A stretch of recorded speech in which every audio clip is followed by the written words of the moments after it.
That There we won't go. work. Now I'm recording. How do we get gallery view back up on my phone? Because I've never succeeded in gallery view on my phone. Oh, okay. That's right. Welcome to the podcast, mind you. If you're just joining the podcast later, Gerda and I are still sorting out our technology, but this is just the real behind the scenes stuff. How do we do that, Gerda? To show, even if you are relatively experienced with technology, sometimes technology just doesn't want to play ball, right? And it's like, are you going to let it beat you? Yes or no? Hell no. No, never, never ever. The G&T show will go on. That's exactly right. What I really love is when I look in the meeting settings, I can't see an option to go to gallery view, but I can see an option to touch up my appearance. So I'm glad Zoom's got my priorities sorted out for me. So how do we go to gallery view from... it's all right. It's not a train smash if we can't. No, it's not a train smash. It's not a train smash. All of the things that have proven challenging over the last little while, I think most of us are sort of, especially those who are working from home, experiencing just how limited a service we have in Australia when it comes to good, solid internet connection. I've noticed it's gotten a little bit better, perhaps over the last week. So I don't know what the boffins on they're special in their boxes with their special bicycles and their rubber bands, you know, as they make all the machinery work. I don't know what clever things they're doing behind the scenes, but things seem to be slowly improving. But it's been difficult, right? Getting things to work. Bugs in all of the systems, which has been very frustrating. And I think also the flip side of that is how quickly some of our systems, like some of our practice management software systems, have responded. I know you and I both use Power Diary in our practices, and Power Diary has really sort of leapt ahead in leaps and bounds of, okay, you want telehealth? Fine, we'll give you a telehealth platform. Oh, you want online forms? No worries, we'll give you online forms. Oh, you want a whiteboard or you want a screen share? Let's see if we can get that happening as well. I think it's really cool watching technology happen. I'm finding it all very intriguing, I have to say. I am sure they're getting the Dr. Tess Corley tick of innovation approval right now. Oh my gosh, I know, right? Someone's gonna tell me to shut up about it soon, because I'm just every day it's like I feel like a kid in a candy shop with regard just how exciting I see all of that to be. I'm actually going to be chatting with a friend of mine in the States who owns a cafe called Beantown, which is, I think it's the nickname. Now he's in New Hampshire, and I can't remember if it's the nickname of his town or the nickname for Boston. I can't remember, but his coffee shop is called Beantown. And they have pivoted really quickly. What they've done is they've set up an online system where people can pay $10, like pay it forward, buy someone's lunch. So they can buy a healthcare worker's lunch for $10. And then the Beantown staff are delivering like boxes and boxes and boxes of lunches to all the hospitals and nursing homes in their community. So obviously it's doing a lovely thing for healthcare workers, but it's also, of course, a revenue stream to keep his staff employed. And that's the language he's using, you know, trying to find ways to keep my staff employed. Just so smart and so clever. So I'm interviewing him for my podcast soon, but he will make an appearance in my book as well. I don't know if we've talked about my book. My book has sort of pounced upon me so quickly. How far are we along right now? It's like I'm asking about your baby, right? How far along are you? How far along am I? So I'm halfway. So I've written 5 chapters in their very first draft, and the next chapter will be quite exciting, which I'll record today. So I'm using technology. I'm dictating my chapters, and it takes me about maybe half an hour, 40 minutes to dictate a chapter, and that translates to about 3,000 or 4,000 words, and which is amazing because it would take me ages to type up 3 or 4, even though I'm a fast typer. And so the book itself, you know, there's a bit of psychology in there, there's a bit of my business history in there, but it's mostly about celebrating the innovation and ingenuity that is happening now. And I was talking to someone the other day and saying, there's a little bit of an I told you so without saying I told you so in the book as well, because a lot of the strategies that the book talks about that I'm seeing are things that we should all be doing always. in our businesses to help future proof, you know, because these are things we should do, not just in a pandemic. Yeah, very exciting. And I do love doing it via audio. That's of course how I did my book as well. And I think what helps when you do it in that way, well, first and foremost, you don't get stuck into perfectionism, which is easy when you're the one typing it out, which you'll do anyway when it comes to editing, right? But I find it helps you to have a conversational tone, which is helpful to engage your readers, and it just makes it easy to read, and people can get through it. They don't get bored because it's conversational as well, whilst getting a lot of strategies and stuff. And that's what I love about doing it via audio. I think it also means, like you say about the perfectionism, which we all are, you know, overachieving, conscientious perfectionists. It gets done. So if I was writing, if someone said to me, okay, Tess, you're going to sit down, you're going to write 10 chapters and it's going to be about 40,000 words, I'd be like, oh my God, that's going to take me 6 months. You know, it would take me 6 months. So this has taken me so far a week and a half. I was going to record a chapter every day, but I decided that I wouldn't do that. I'll just do it, you know, each day that I feel so called to do, because then the tone of it will be more motivated. And so most days I'm either recording a chapter or editing the previous chapter. So I record it and I get a transcript back. I'm just using Rev. I could probably use Temi. I've noticed Rev's accuracy is not as good as it used to be at the moment. So I'm not sure what that's about. But, you know, it gets done. So I think this is something for most of us to be thinking about. You know, what are the things that we are insisting on doing the way we've always done, instead of doing something so it gets done. And that's, I guess that's why the innovation is really exciting me, because people are challenging in all sorts of sectors. People are challenging the way things have always been done. We've talked before about, you know, challenging our own assumptions about how we do, you know, mental health treatment in this current climate. In fact, I had a team meeting this morning, and this is, I'm actually bringing us to the theme that you and I decided we were going to talk about. We'll get there. We're taking the scenic route today. I had a team meeting this morning, and we were talking about how everyone's traveling, because my Launceston clinic, everybody's working from home, everyone's remote, except my practice manager, Lindy, who's still based in Hobart, so she's in the Hobart clinic. And everyone's sort of feeling positive and a bit buoyed by the connection, but also I can tell that between catch-ups together, people are feeling stretched. In fact, a member of my team mentioned that, you know, the juggle of the family, homeschooling and trying to see clients and do all the things, you know, really got to her last week. And I think it's getting to people at the moment. I feel like now's the time where people are starting to really start to show some cracks and show some fatigue, not just in my team, but just generally when I'm talking to people. Victoria's been back at school so we've been homeschooling for a good couple of weeks now. After Easter, we went back. Tassie's only just gone back last week. In the other states, obviously there's variation there. So each state has a different amount of time they've been trying to juggle, and I'm noticing that fatigue starting to creep in with people, and now's the time to be thinking about, you know, pulling your foot off the accelerator a bit and challenging the way you've always done things. So we are talking, you know, about, well, how much time are we giving, how much break time are we giving to my team? Now my team's employed, and that Launceston clinic has a substantial amount of funding, so we're in a very privileged position to be able to say we can actually pull our foot off the accelerator a little bit if we need to make sure our team copes, because I think it's such a big stress, and they're all isolated in different geographical locations as well. It's a challenge. Yeah, it's hard. It's hard, and it's important to still have that time off. Like one of my clinicians that I do clinical endorsement supervision for just had last week off, because already 3 weeks ago, me and her had that conversation. I was going, I think you need some time off, right? You're doing big days, done all this adjustment, and she's very busy. Her clients still attend well, combination of in-person and telehealth sessions.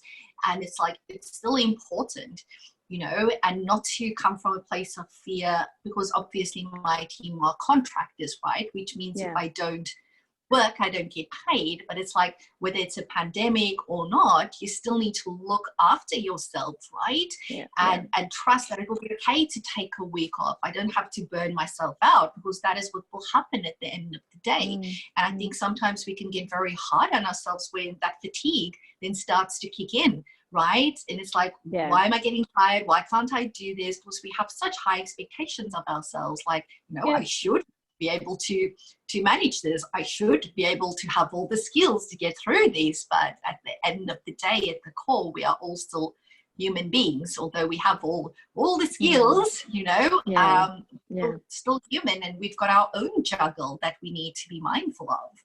I think that's right. And I think, you know, if people are working from home and expecting themselves to still work an 8-hour day, and they've got kids at home and they're thinking, well, okay, if it's an 8-hour day of work, how am I also fitting in a 6-hour day of teaching in homeschooling setup?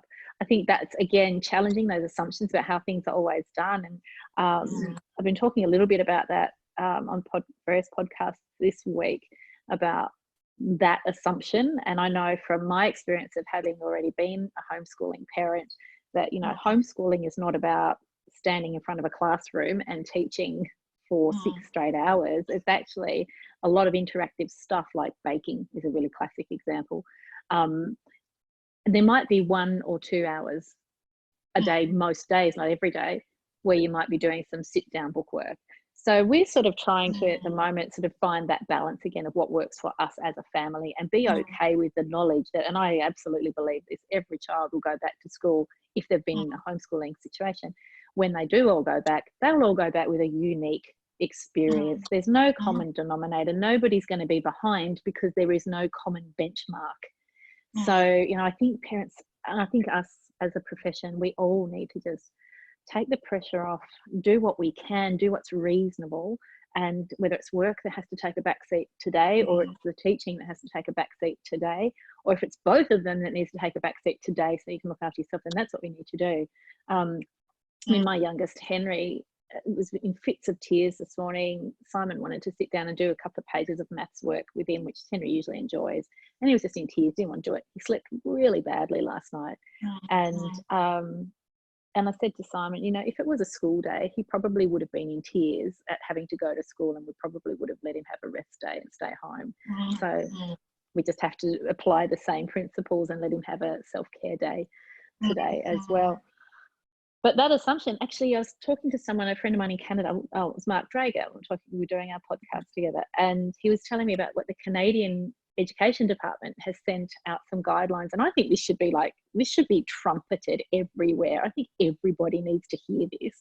The Canadian government said, here are the guidelines of what's reasonable to expect in a homeschooling situation. Up to, I think, early high school, I think it was. We expect that you're probably going to be doing about 5 hours a week of face-to-face kind of teaching work. The rest will be in educational TV shows and YouTube channels and baking exercises and other colouring in and whatever other activities. And if they're doing upper high school, 10 hours a week. So, you know, this idea that you're going to work your 8 hours a day and teach for 6 hours a day and try and be all things to all people, it's not based on what's reasonable. It's based on assumptions of how things should be done, because we're not, and we'll all burn out because we don't know how long this is going to go on for either. And then the bottom line is it's unrealistic. Don't do it to yourself, right? This is where we need to step into our own belief and knowing that we are doing the right thing, and that not doing it doesn't make me a bad parent, a bad mom, or a bad dad. It actually makes me a good parent, because I've been able to do what is right for my child and my family and myself in order to make sure we get to the end of all of this intact, in one piece, not having constant conflict, fights, because that is such a slippery slope, right? Because frustration kicks in. And if your kids are frustrated, you're frustrated, it's just like, it's like this melting pot of conflict waiting to boil over. And why would you do that to yourself? Exactly. And I love that the government in Canada has actually put that out there, because that just helps those parents that are trying to do the right thing, right? That's all they're doing. They're trying to do what's right, what they think is right, by living up to potential unrealistic expectations, and it's not going to work. Not long term. No, it's not. And I think, I think it's a little bit like, think of us as mental health professionals, and I, especially if you're an early career professional and you just feel compelled to fill your clients' arms with handouts to take home, and you feel like, if I haven't given them 5 sheets of paper to walk out the door with, I've not done a good enough job, I've not provided good value. And obviously, depending on your treatment modality and experience, you sort of start moving away from that approach.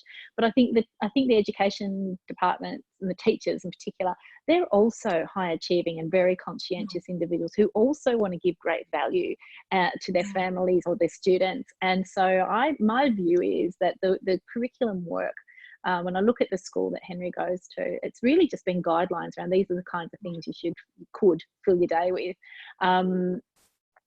And they're feeling, I suspect they feel compelled to provide us with good value so we can provide educational opportunities to our kids on whatever basis we feel is reasonable, rather than viewing that as pressure from the school to do this work.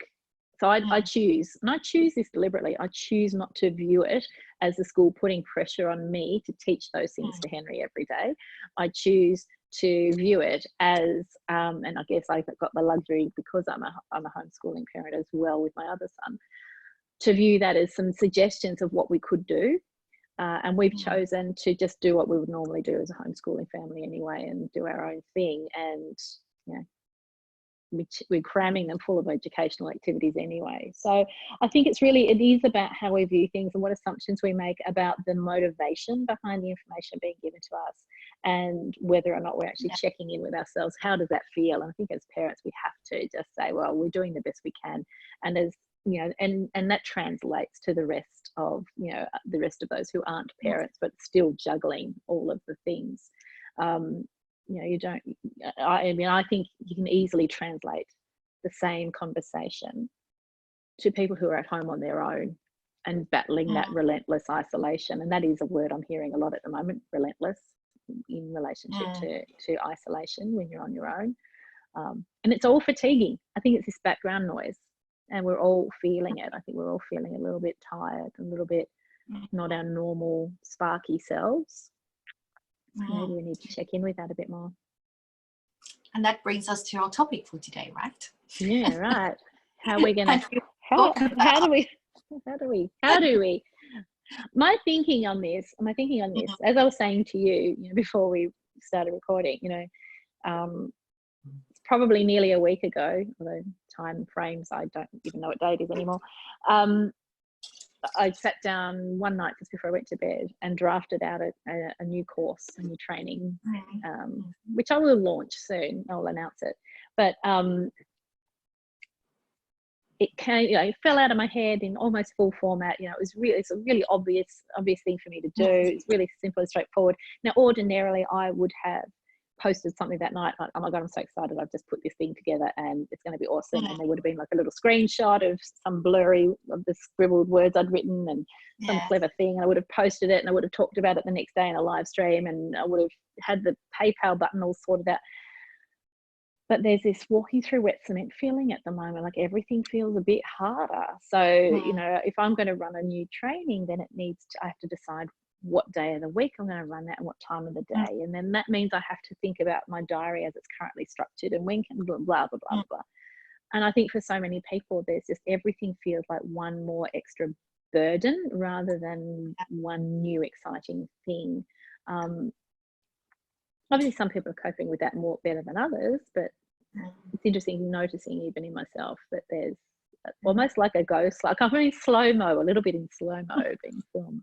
I think I don't know, it's going to be different for each person, but I think there's a lot of decision fatigue going on at the moment. We've had to make so many decisions, and a lot of that decisions within a context of great uncertainty, not knowing what's going to change the week after, and really significant changes, right? With telehealth, do I keep my people remote on site? What do I communicate to my clients? What's the best platform to use?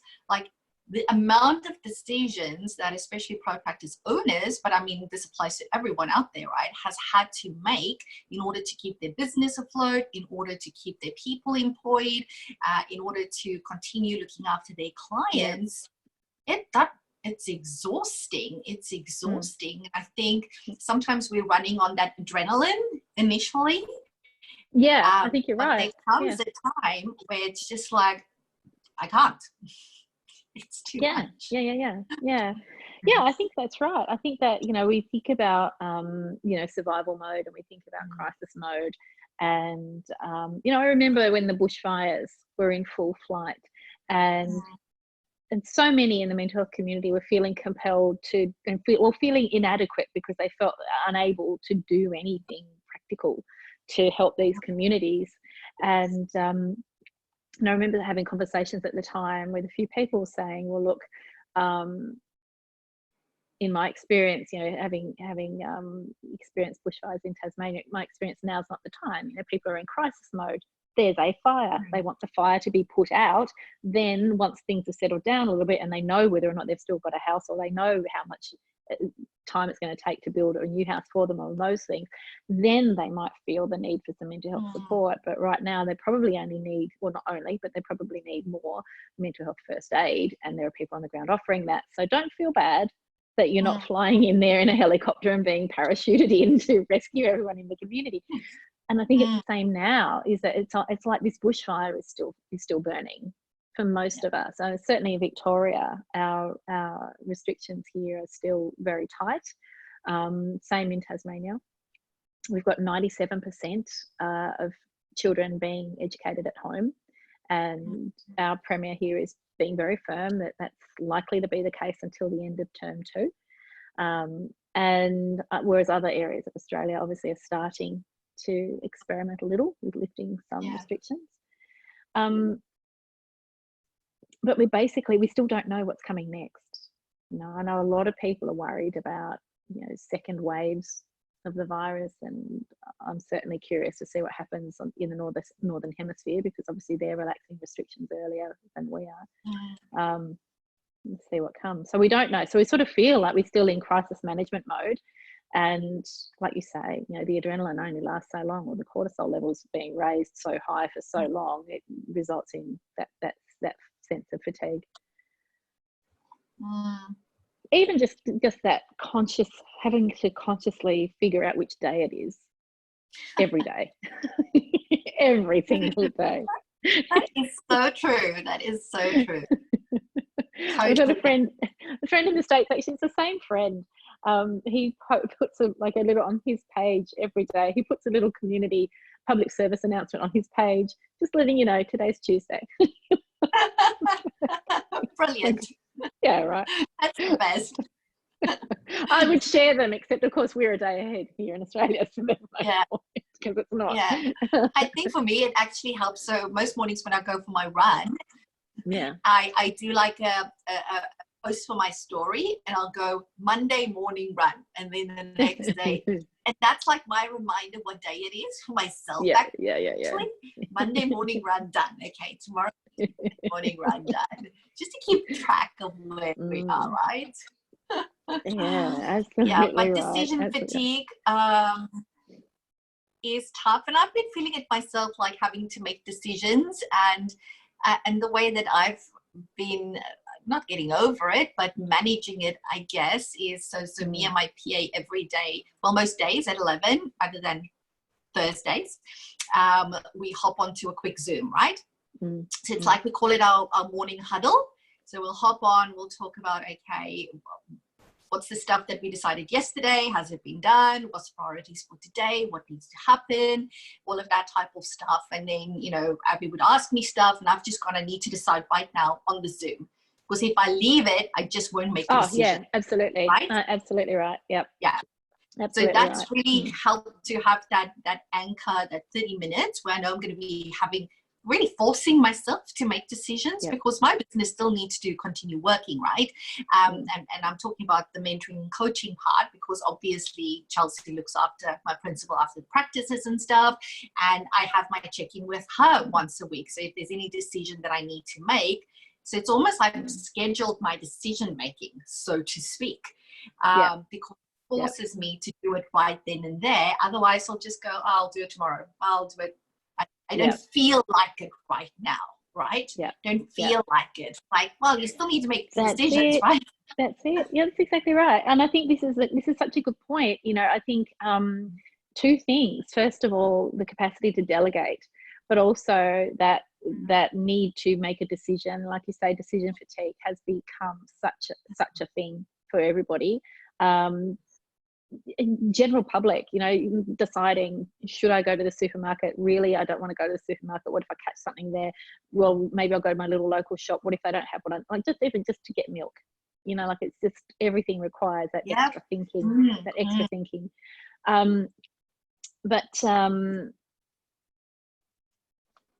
the capacity to delegate, but also the capacity to make a decision, even if you have to change your mind later. I think at the moment we need to just do it. I think we need to, in our businesses in particular, we need to say, right, I'm going to go with this today, but communicate that I'm going with this today.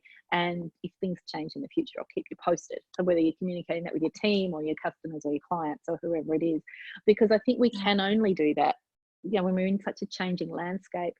We're so used to, again, that perfectionistic thing of wanting to weigh up what's the right decision. Well, what's right today might not be right tomorrow, or what is wrong today might be right tomorrow. We can't know that stuff. So we just have to go with our gut a lot more. And for a lot of people, that's actually really outside their comfort zone. And I think I think the thing is with that, as I was listening to you, it's also because there's a value thing that comes into it, right? So for me, when I say something like my word is everything, right? My commitment that I make to you is so important to me from a values perspective.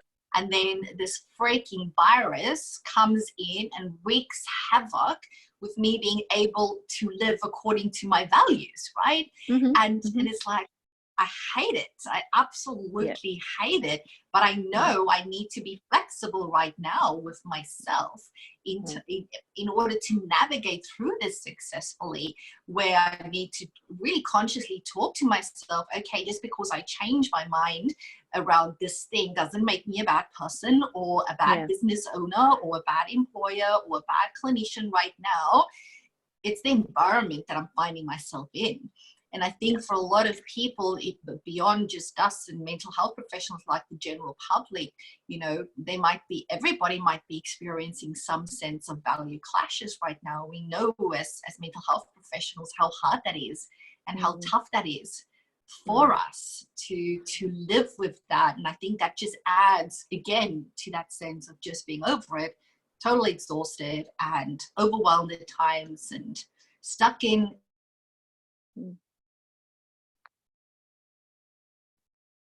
You're frozen. You're trying to stuff that you hold. Yeah.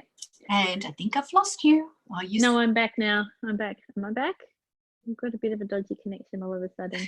Hear me? You're back. Okay. I think I'm back. It was touch and go there for a minute. But that whole thing, you're right, that values clash thing, I've noticed, you know, within our profession, there's the ever-present conversation around people who need help and can't afford help. Therefore, I should reduce my prices rather than I should recommend something more affordable to them. But what I'm noticing with a lot of the businesses that are doing clever things around me, they're still selling things at the same price they always would. They're not feeling the need to drop their prices. And that's not a strategy. And I've noticed this quite consciously, that's not a strategy that people seem to be employing. They seem to be employing a lot of ingenuity to get their, you know, get a revenue stream happening. So they can continue to employ their staff. And that's the primary driver for so many businesses, because they're not in a helping profession. They don't feel that almost that guilt feeling that we feel if we send someone away to a more affordable service. But we need to get better at getting over that guilt feeling. You were telling me the article that you saw about the fellow who's seeing lots and lots of people at very reduced rates from overseas. And we were talking about, you know, well, maybe he's having to see so many people because he's dropped his rate so low and he's at risk of going out and all of that. And that's what happens. We see too many people, or we put others whether it's our family or our clients or our team, or it doesn't really matter who it is, if we forever putting everybody else's needs first, we burn out. You know, we just can't sustain that long term. We just can't. I think we need to be honest. We really need to be honest with ourselves where that stuff is coming from, right? And if it's coming from guilt, well, that's not a good place to come from. And I do think a lot of people in the caring professions, in the health professions, often feel that guilt, that because I am a helper, that's another way for me to help, right? Whereas a non-help business owner will probably come from a place of responsibility. It's my responsibility not to lower my fees or the cost of my products, because if I do that, what's going to happen to my staff, right? It's like I actually have a responsibility not to lower my prices. That's where they're coming from. And it's like, that's a novel idea, right? And unfortunately, I think what makes it hard is especially our solo practice owners, right? And I really feel for these guys, because they often put themselves into that position where they want to do that and help, and they don't have, you know, other people that they're responsible for, and then they don't put themselves first. And I really worry about them going through this time, because I think it's much easier for them to go, okay, you know, I'll drop my prices, or okay, I'll do another pro bono client, or okay, I'll bulk bill another client. And I really worry for where they're going to be in, you know, 3-6 months time because of that. And I feel that as a group practice owner, it's almost easier for me, because I have this responsibility to look after the team, right? So it's easier for me to just notice if there's any guilt, just notice it and just like flick it to the side and go, hang on, you're not welcome here, and do what I need to do. It's I completely agree with you. I think, like I said before about delegating, you know, if you've got gatekeepers, so that's like that first line of defense.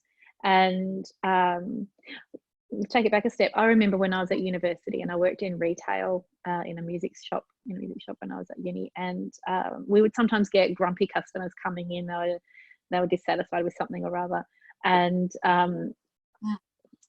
we would say, look, I'm sorry, we can exchange the CD or whatever it was, but we can't give you a refund. And most people would be okay with that. And every now and then we get somebody who would just really take issue with that. And they would demand to see the manager. And we would have, by this stage, have had quite a lengthy conversation and stood our ground. This was the policy and these are the reasons why. And the manager would come down and go, yes, sure, don't worry about it. We'll give you a refund. And every single time it's like, damn it. And so I remembered that lesson, and I do try really hard not to undermine the message that my admin staff give to my clients. So if my admin staff say, no, we don't bulk bill, and this is the fee, and this is what the rebate is, then I try to hold that in mind and say, well, I'm not going to undermine them by undercutting my own practice, if you like, by cutting the fees. But I'll have a different conversation. So I have a conversation with clients around, well, okay, if this is no longer affordable for you, here are the different options that we could stretch out sessions, we could do X, Y, Z. You know, we've talked about this before too. But I think trying to be all things to all people, not having that front line of defense in terms of the people who do explain fees at the outset, not having, as you say, you know, people that you're responsible for, whose income, whose salaries, your fees fund their salaries, and without a healthy fee structure, you're not going to be able to pay them, let alone pay yourself.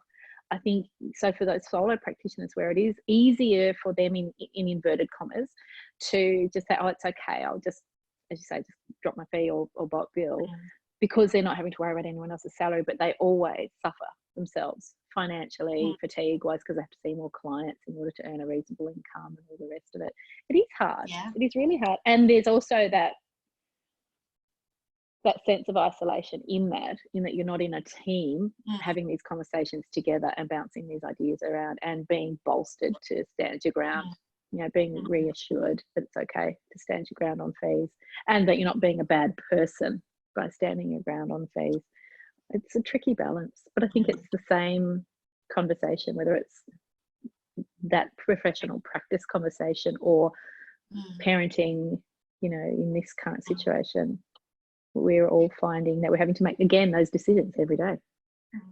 How we balance that. And, you know, as a consumer myself, I'm not going to my service providers asking for discounts. I still expect to pay the same, right?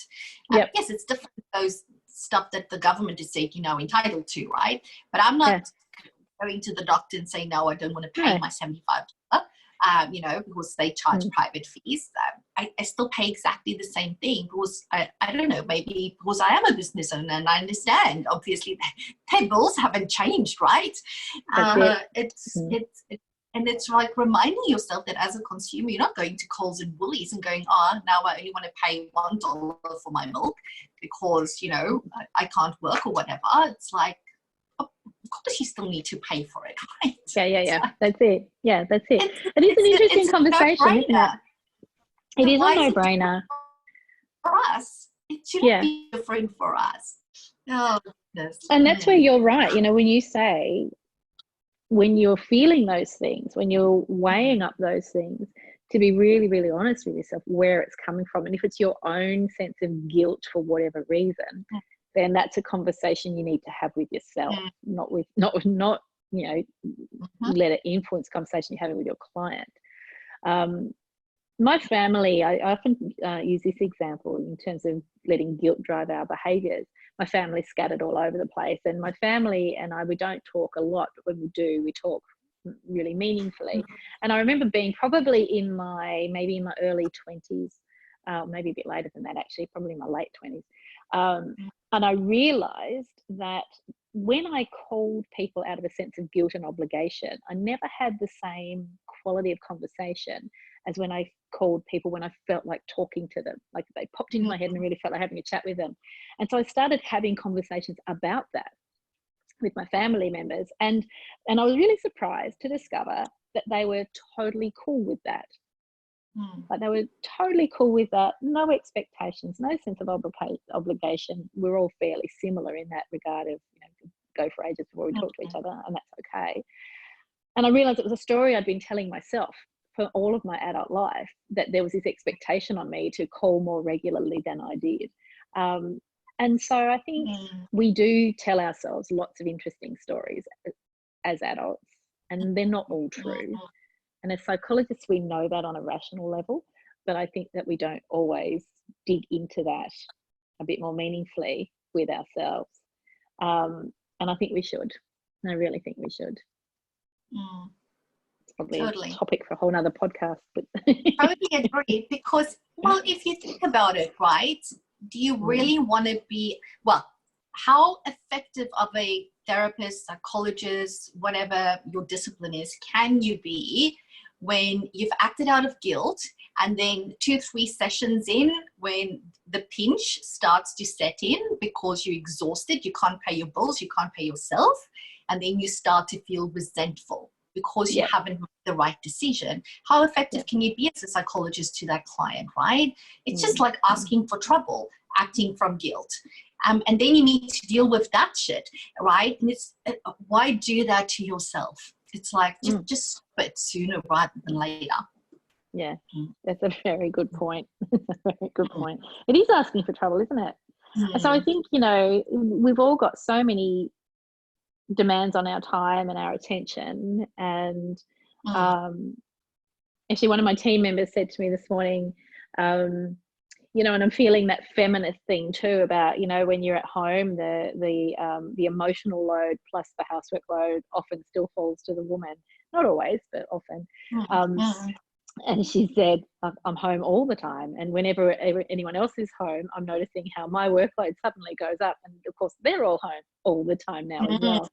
And I said, you know, there is, you know, so again, these things that we need to recognize what's going on around us and draw in the boundaries and stand the line and stand, whoa, no, you take your plate into the kitchen. I'm not a waitress. Or you get yourself a glass of milk. I'm not a waitress.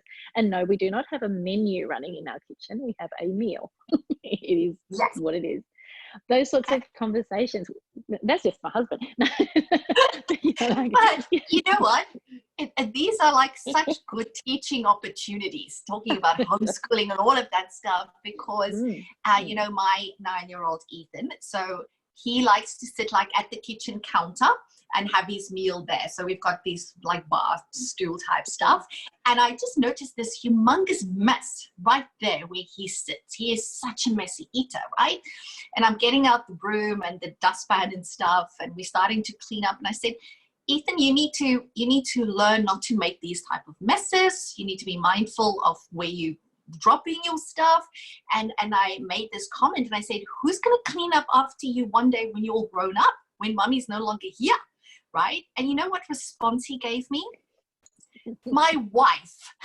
Oh my goodness, that was not a good response. So obviously I had to sit the little man down and just like have a good discussion about, no, it is not your wife's job to clean up after you. It's your job.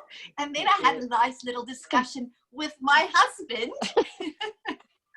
I bet you did. Saying, guess what our 9-year-old thinks, right? This has to stop. And I guess what happens is, you know, I don't know, I come from a culture that's very traditional when it comes to male and female roles, right? Like, yes, the wife is the housekeeper. So it like keeps the house, not housekeeper in a bad way, but housemaker or homemaker. Is that a better word? It's like the homemaker, right? And the husband is like the provider and all of that stuff. And we've actually changed a lot of that in our household, you know, over years, and it took a lot of adjustment and stuff. But there's still certain things, like I've never mowed the lawn in my life, right? Yeah. And when you come to Australia, it's like, oh my God, there's a woman mowing the lawn, right? And my husband says, that's amazing. It's like, that's never going to happen. Right? That's your job. Yeah, you can forget that. Yeah, forget that. Yeah, yeah.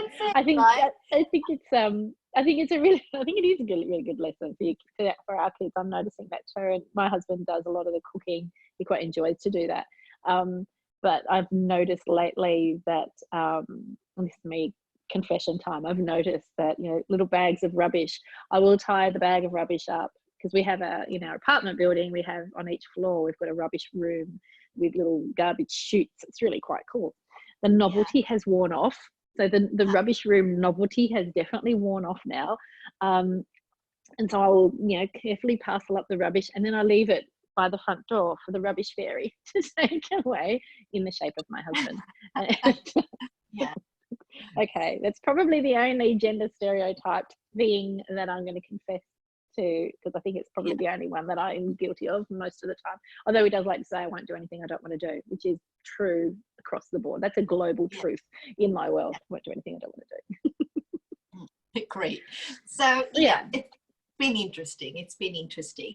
So yeah, working on the perceptions of the young males in my house right now. Yes, I think this is true. I think this is very true. And they're doing more cleaning now than they've ever done before, which is a good thing, because we can't get our house cleaner in anymore, and it's been one of the best things.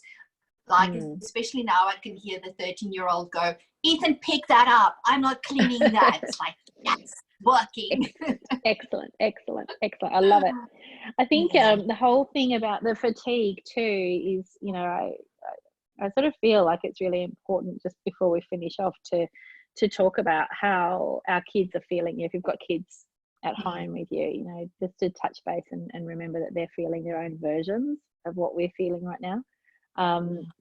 Henry's been pretty much emotional mess today, and he has days where he's like that. Roy's coping much better, that he's a bit more pragmatic about most things, whereas Henry's very, very sensitive soul, and he's very stressed about coronavirus. He's very stressed and anxious about, you know, he's learned all about asymptomatic transmission, so he's concerned about how many people there might be wandering around our community. You know, you talk about educational experiences and conversations that happen in the home. This is, you know, I wonder how many, you know, if we go back to say even just February 2020, how many children understood the term asymptomatic transmission. You know, so, you know, part of my role is to make sure I touch base with him and update him with knowledge that's helpful.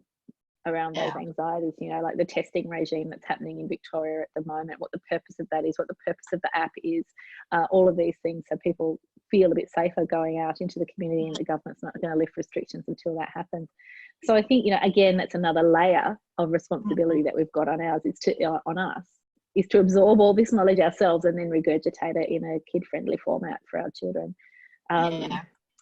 But yeah, so if your kids are struggling with the homeschooling thing too, if you take a step back and think, well, do they actually need a break today? Maybe they do. Henry certainly does. Maybe they do. And how much of a break 100%. Do we each need?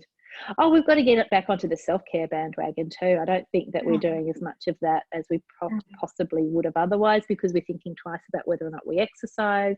We're thinking twice about whether, well, you know, are you baking more? You're enjoying that? Well, okay. Are you eating healthily otherwise? Have you got, you know, the same variety of foods in your kitchen that you might have otherwise had? Have you got downtime? Have you got you time? Like, have you got alone time? And that's probably the thing that a lot of people are either, they're at polar extremes. People are either too alone for too long, or they're not alone enough. Not getting enough of that. So all those layers of self-care, I think we need to sort of touch base on too. Great conversation, Gerda. As always. As always. I love our chat. All right, I'm going to cease recording for the podcast. Thank you for joining us, those listening later on. Always a pleasure.